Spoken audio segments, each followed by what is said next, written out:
A marriage between first cousins carries significant health issues, many of which aren't even knowable until post-birth. When practised generation after generation, there is a significant multiplier effect. In addition, the real impacts to the openness of our society and women's rights in our country are also significant. After all, there are significant dynamics in sharing the same set of grandparents. On Friday, this government has a choice to let my bill go through to ban first cousin marriage to committee stage. Will the Prime Minister think again before instructing his whips to block this legislation? Prime Minister. Mr. Speaker, we've taken our position on that bill. Thank you. That completes Prime Minister's questions. Incest over children's health. You saw the clip, Keir Starmer effectively blocking a ban on first cousin marriage. Vile, ugly, and what it shows is worse than a bad headline. A government ready to micromanage what you eat and drive, but apparently unwilling to keep kids safe. Why is this government choosing so-called cultural sensitivity over British children's health? Today, hard facts, real costs to the NHS, and why this should be banned tomorrow. Stay with me. Jack, that clip landed hard. Good to be back. I'll try to keep it clear and clinical. And yes, the health evidence is far from subtle. Emily, thanks for coming on. Let me set the scene for listeners who haven't followed this closely. First cousin marriage, legal in the UK, has been for decades. Richard Holden put forward a private member's bill to ban it outright, and despite the headlines and public concern, the bill was blocked, sidelined, or otherwise neutralised. Labour's line? No plans to ban it. Instead, they talk about genetic counselling and education. That's the sanitised version of cowardice. Why legislate on sugar and car seats, but not this? Right, and for clarity, first cousin marriage is legal here, yes. The government's preference for counselling and education is well-intentioned, but those measures don't stop the worst outcomes by themselves. Genetic counselling is a tool, a useful one, but it's voluntary and it doesn't change the underlying increased genetic risk that comes with close kin unions. Let's talk numbers, Emily. People accuse me of hyperbole, so give them the numbers. What's the baseline risk a parent should expect? And how does that change if parents are first cousins? The baseline population risk for congenital anomalies is around 2 to 3%, so roughly 2 or 3 babies in 100 are born with a significant congenital problem in the general population. For children of first cousins, many studies show that risk rises to around 4 to 6%, and in some community studies, it's been higher. That's roughly double the chance of serious problems, which include recessive genetic disorders, certain heart defects, major organ problems, and developmental disabilities. Double. It's not theoretical mumbo-jumbo in a textbook. It's real kids, real families. There was research out of Bradford showing higher infant mortality and congenital problems where cousin marriage is more common. That's not an issue for a few families. In those areas, it becomes a local health crisis. Exactly. The Bradford studies and others in the UK show clustering of particular genetic conditions and higher infant mortality in communities where cousin marriage rates are higher. That creates concentrated demand on specialist paediatric services, genetic clinics, neonatal intensive care, services already under enormous pressure. So, who pays? Us. Families, NHS, taxpayers. These are children who often need complex, lifelong care. Surgeries, medication, special schooling, long-term therapy. That's not shameful to talk about. That's the honest human cost. Absolutely. I've seen families who are caring for children with profound disabilities caused by recessive disorders that recur in the family. The emotional toll is enormous. Financially and medically, the NHS picks up much of the acute care, neonatal stays, multiple surgeries, specialist support. Over a lifetime, that's heavy. And don't tell me it's a trivial amount. We're talking millions of pounds across local health economies. Hotspots, yes, Bradford comes up again, but it's not just one city. When incidence is concentrated, waiting lists stretch, specialists are overbooked and other patients suffer. But you hear ministers telling us we'll fund education, we'll fund counselling. That's not a policy to prevent harm, that's a policy to avoid headlines. Education and counselling have a place, Jack, but they're not mutually exclusive with legislation aimed at preventing harm. You can have informed counselling today and clearer legal boundaries tomorrow. Other countries have chosen to act because they judged prevention to be necessary.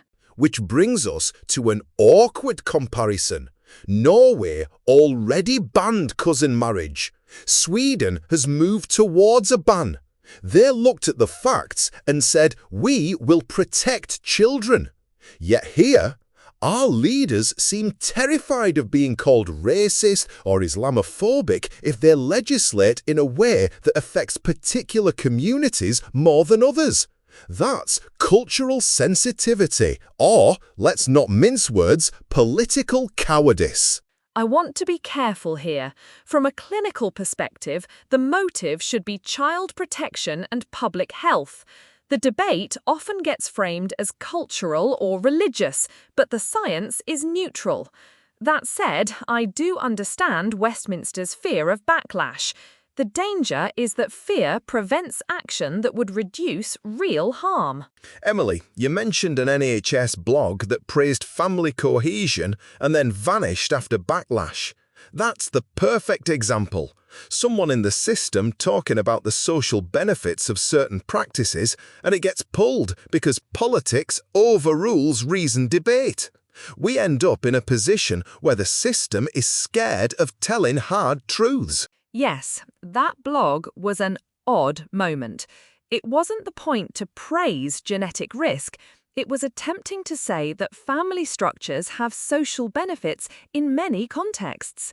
But when the immediate consequence is children being born with preventable, debilitating conditions, the conversation has to be frank.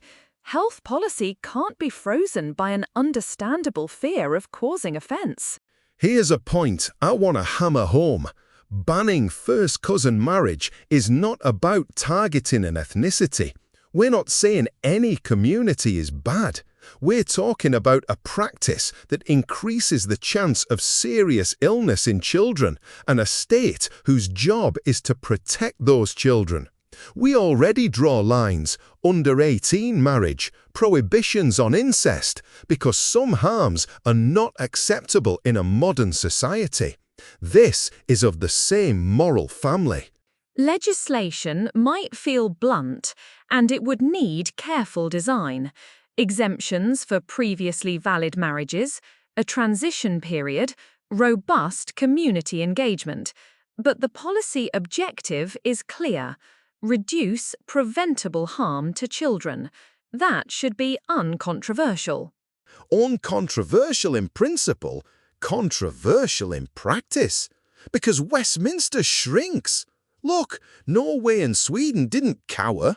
They took a view that public health matters more than the political cost. If they can legislate, what's wrong with our leaders? Part of the answer is demographics and politics.